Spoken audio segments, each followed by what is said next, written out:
My name is DeeAnne Reimers, and my pronouns are she, her. I've specialized in predominantly children, families, people who have special needs. Of course, that's not the only area that I can work in, but that's been my area of focus for about half my career, which currently spans 24 years. I just got used to saying 23. But within that scope, lots of anxiety, lots of depression, lots of self-concept struggles, guilt, especially family members, parents, acceptance, grief and loss kind of stuff. Not necessarily the physical person, but the idea of the life that you thought you were going to have. I had a teacher in high school that took a special interest. I thought I was going to go into visual arts, and while I have some skill, I'm definitely not super talented. But that teacher picked up on, you're really good at people and making people feel good about themselves, and people seem to just talk freely with you. And have you thought about combining those two and maybe doing like art therapy?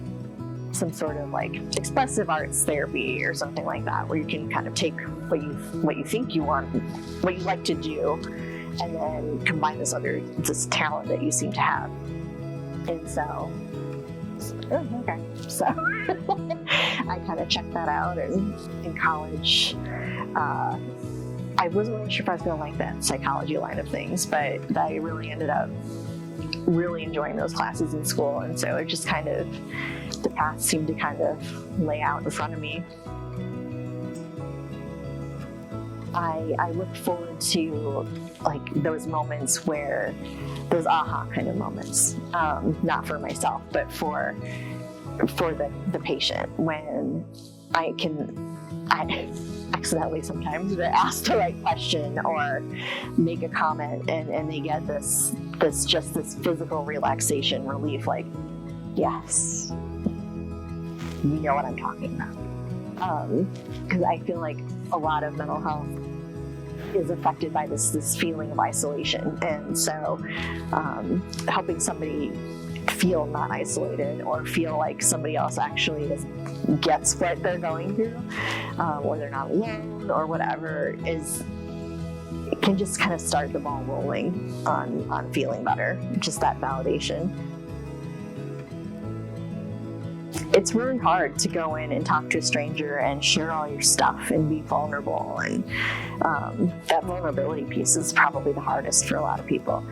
And it's another kind of relationship, therapist-client relationship, but in any relationship, whether it's therapists, clients, teacher-students, a new friendship, you've got to have the right fit. And it's okay if you don't right off the bat. Like, as a counselor, what I want for my patients, whether they stay my patients or not, is I want them to have what they need that's going to help them to benefit most from their sessions. So if I'm not a good fit for you, that's okay. My feelings are not going to be hurt. I want you to have a better fit for you. Maybe I can help you find that better fit.